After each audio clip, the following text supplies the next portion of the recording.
Gusto mo ba ng ramen pero low budget ka?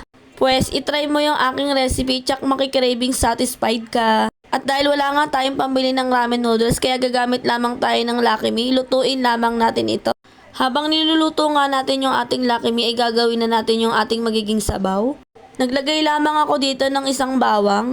Don't worry mga kapreni, hindi yan maglalasa at saka maganda siya sa katawan, antioxidants nga pala yan. Sunod ko na nga inilagay yung itlog. Inilagay ko na nga rin yung seasoning na kasama sa Lucky Me.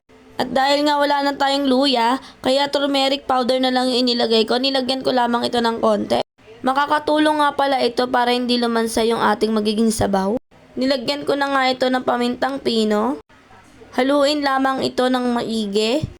Nilagyan ko na nga rin ito ng Alaska Evap. Haluin lamang ito ng maigi.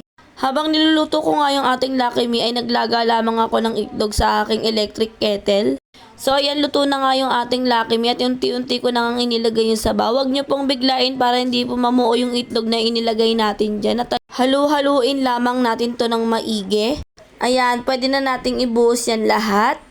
At ayan, nilagay ko na nga yung itlog na dalawa. Nilagyan ko na nga ito ng design. Nilagyan ko to ng daon ng sibuyas. Nilagyan ko na nga rin ito ng chili flakes. Ayan, tapos na ang ating ramen. O mga kapreni, itry nyo na rin ito sa mga bahay nyo. Thank you for watching mga kapreni. Babu!